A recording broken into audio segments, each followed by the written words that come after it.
శ్రీ గురుభ్యో నమః. మహాగణాధిపతి నమః.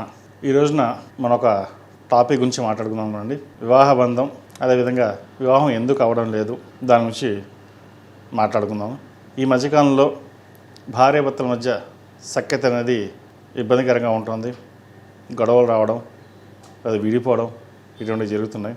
పూర్వకాలంలో చక్కగా జాతక పరిశీలన లేకుండానే వివాహాలు చేసుకునేవారు. వాళ్ళు ఉమ్మడి కుటుంబాలు ఉండేవి. ఇంత టెక్నాలజీ, సోషల్ మీడియా ఏమీ లేవు. అప్పుడు ఏదైనా ఇబ్బంది వస్తే ఒకరొకరు పరిష్కరించుకుని అర్థం చేసుకుని వెళ్ళేవారు. ఇప్పుడు అలా కాకుండా ఫ్రెండ్స్ అనో, కుటుంబ సభ్యులనో, లేదా ఇద్దరు ఉద్యోగం చేస్తున్నారని ఒకరికొకరు ఈగోలతోటి విడిపోవడం జరుగుతుంది. ఏదైనా సరే భార్యాభర్తల మధ్య ఒక నమ్మకం అనేది ఉండాలి. మూడో వ్యక్తి ప్రమేయం ఎప్పుడూ ఉండకూడదు. ఎప్పుడైతే ఉందో భార్యాభర్తల మధ్య డిస్టర్బెన్స్ అనేది ఎప్పుడు ఏదో విధంగానే ఉంటుంది. అదేవిధంగా ఈ మధ్యకాలంలో జాతకాలు ఎందుకు చూసుకుంటున్నాము అంటే ఇటువంటివి జరుగుతున్నాయి కాబట్టి అబ్బాయి పరంగా అమ్మాయి పరంగా జాతకాల దోషాలు ఏమైనా ఉన్నాయా, ద్వికలత్ర యోగాలు ఏమైనా ఉన్నాయా అనేది పరిశీలించుకుని వెళ్తున్నాం. ఎందుకంటే వివాహానికి సప్తమాధిపతి ఎంతో ముఖ్యం. సప్తమ స్థానం ఎలా ఉంది, సప్తమాధిపతి ఎవరితో ఉన్నారు, నీచబడి ఉన్నారా, అస్తంగతం అయి ఉన్నారా, అబ్బాయికి పరంగా కానీ అమ్మాయి పరంగా కానీ సంతాన భాగ్యం ఎలా ఉంది, కుటుంబ పరంగా ఎలా ఉంటుంది, వివాహ పరంగా ఎలా ఉంటుంది, ఇవన్నీ ఇప్పుడు చూసుకుని వెళ్ళాల్సిన పరిస్థితి గోచరిస్తుంది. అయితే సంబంధ బాంధవ్యాలు బాగుండడం కోసం ఇద్దరి జాతకాల పరిశీలన చేసుకుని ముందుకు వెళ్ళినట్లయితే ఇబ్బంది లేని వాతావరణం ఉంటుంది. పాయింట్లు బాగానే వచ్చాయి, 30 పాయింట్లు వచ్చాయి, ఇద్దరికి బాగానే ఉంటుంది, వివాహం చేసేయచ్చు అనుకునే వాళ్ళు ఉన్నారు. అలా చేసిన వాళ్ళు కూడా విడిపోయిన వాళ్ళు కూడా ఉన్నారు. 16 పాయింట్లు ఉండి చక్కగా భార్యాభర్తలు ఉన్నవాళ్ళు కూడా ఉన్నారు. ఇక్కడ గ్రహగతులు బట్టి తారాబలం బాగుండాలి, గ్రహమైత్రి బాగుండాలి. ఇండివిజువల్గా జాతకం సప్తమ స్థానాధిపతి బాగుందా లేదా, ఎవరితోటి నీచబడలేదు, అస్తంగతం అవ్వలేదు, ఇబ్బందికరంగా లేదు కదా అనే జాతక పరిస్థితిని చూసుకుని వెళ్ళాలి. ఇంకో విషయం, ఈ మధ్య పిల్లలకి చాలా లేటుగా వివాహాలు అవుతున్నాయి. అది కూడా ఒక రకమైన వివాహ దోషం అని చెప్పచ్చు. జాతకపరంగా ఏదైతే ఉన్నాయో దాని తగ్గట్టుగా పరిహారాలు చేసుకుని ముందుకు వెళ్ళినట్లయితే మంచి ఫలితాలు ఉంటాయి. లేకపోతే వివాహపరంగా రెండో వివాహం కావచ్చు, భార్యాభర్తల మధ్య విడిపోయే అవకాశాలు ఎక్కువగా గోచరిస్తుంది. సప్తమాధిపతి రవితో అస్తంగతం అవడమా, సప్తమాధిపతి కేతుతో కలిసి ఉండడమా, వ్యయాధిపతి బాగోలేకపోవడమా, ద్వితీయాధిపతి బాగోలేకపోవడమా, ఇవన్నీ చాలా కోణాల్లోది మనం ప్రతి ఒక్క జాతకాన్ని క్షుణ్ణంగా పరిశీలించుకుని ముందుకు వెళ్ళినట్లయితే బాగుంటుంది. అయితే ఇదొక ఎత్తు అయితే జాతక పరిశీలన అనేది 50% ఉంటే 50% మన మీద డిపెండ్ అయి ఉంటుంది. 100కి 100% జాతకం ఎక్కడ కరెక్ట్ కాదు. మన జాతకానికి మనం ఎలాగ చూసుకుంటామో అదేవిధంగా మన కుటుంబ స్థానాన్ని మనం కూడా మన వంతుగా మనం చూసుకోవాలి.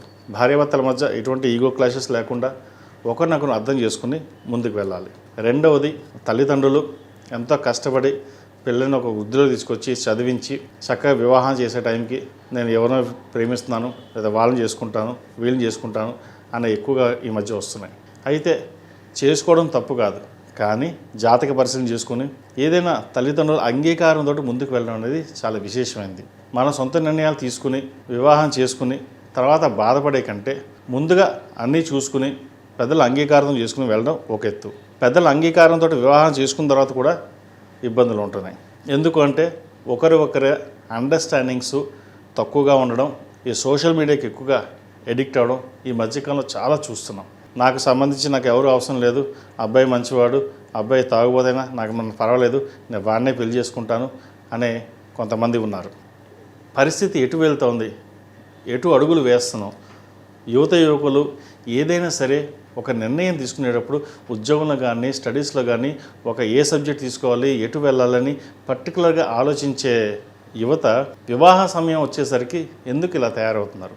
కమ్యూనికేషన్ గ్యాపు, సాఫ్ట్వేర్ ఇంజనీర్ అయితే పబ్బులని, వీకెండ్స్ పార్టీలని ఇలా జరగడం వల్ల, ఇలా తిరగడం వల్ల భార్యాభర్తలు కొత్తగా పెళ్ళిన వారు కూడా ఫ్రెండ్స్ తోటి పార్టీలకి పబ్బులకి తిరుగుతుంటే ఇబ్బందికరంగా ఎలా ఉండకుండా ఉంటుంది? అన్యోన్యత, సఖ్యత ఎక్కడ ఏర్పడుతుంది? ఒకరినొకరు అర్థం చేసుకునే సమయం ఎక్కడ ఉంటుంది?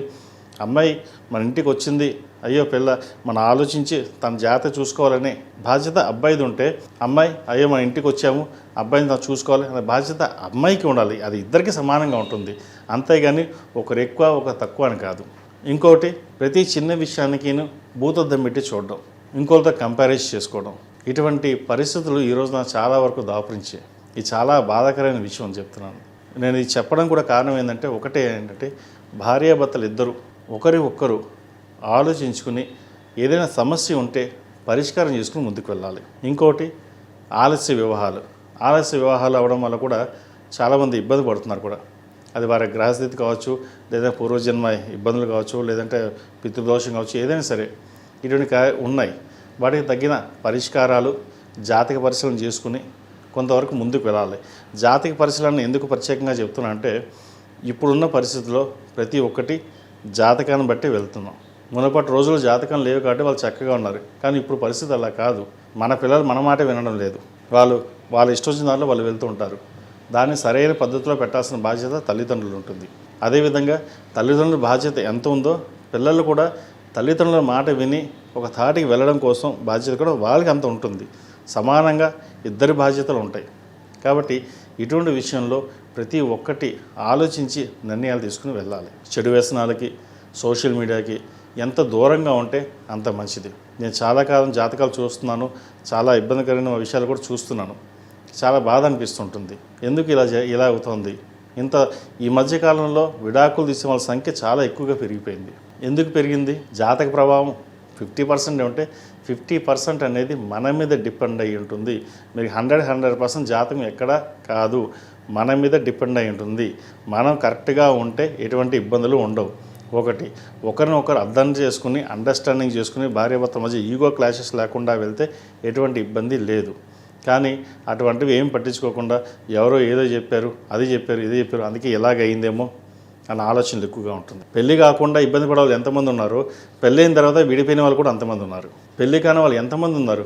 వాళ్ళు పెళ్లి కోసం ఎదురు చూస్తుంటే పెళ్ళయి సంసారం చేసుకోకుండా విడిపోదాం అనుకునే వాళ్ళు ఇంకొంతమంది. మన కలియుగంలో ధార్మికంగా, దైవికంగా మన నామస్మరణ చేసుకుంటూ ఒకరినొకరు అర్థం చేసుకుని వెళ్ళినట్లయితే మంచి భవిష్యత్తు ఉంటుంది. లేకపోతే ఎంత సంపాదించి, ఎంత ధనం ఉండి, కుటుంబం లేకపోతే దానివల్ల ఉపయోగం ఏముంటుంది? ఇది ప్రతి ఒక్కరూ ఆలోచించాల్సిన విషయం. అది ముందుగా యువతకు నేను చెప్పేది ఒకటే, తల్లిదండ్రులకి రెస్పెక్ట్ ఇవ్వండి. ఫస్ట్ వాళ్ళు చెప్పిన మాట వినండి. వాళ్ళు మీకోసం ఎంత కష్టపడి ఏం చేస్తారో, అహర్నిశలు తిండి తిప్పలు మానేసి పిల్లల భవిష్యత్తు కోసం, చదువు కోసం అప్పులు చేసి చదివించి ఒక స్థాయికి తీసుకొచ్చిన వాళ్ళు ఉన్నారు. అలా వృద్ధిలోకి వచ్చిన వాళ్ళు ఉన్నారు. అందరి గురించి నేను మాట్లాడడం లేదు, కొంతమంది గురించి మాట్లాడుతాను. వృద్ధిలోకి వచ్చి పై స్థాయిలో ఉన్నవారు ఉన్నారు, చక్కగా వివాహాలు చేసుకుని బాగున్న వాళ్ళు ఉన్నారు. కొంతమంది ఇలాగ ఉన్నారు. ఇప్పుడున్న జనరేషన్స్కి ఇవేమీ అర్థం కాదు, అసలు ఏమీ పట్టించుకోవడం లేదు. కొంతమందికి రామాయణం, రాముడు అంటే కూడా ఇప్పుడున్న జనరేషన్ కొంతమంది తెలియదు కూడా. రాముడు ఎంతటి మహానుభావులు ఆయన.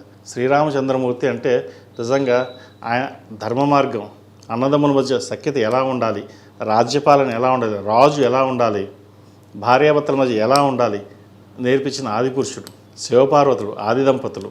చరిత్ర ఈరోజు చూసుకుంటే మనం ఎలా ఉండాలి, మనం ఇప్పుడు ఎలా ఉన్నాము, ఎలా ఉండాలి అని నేర్చుకునేదే మన సంస్కృతి, మన సాంప్రదాయం.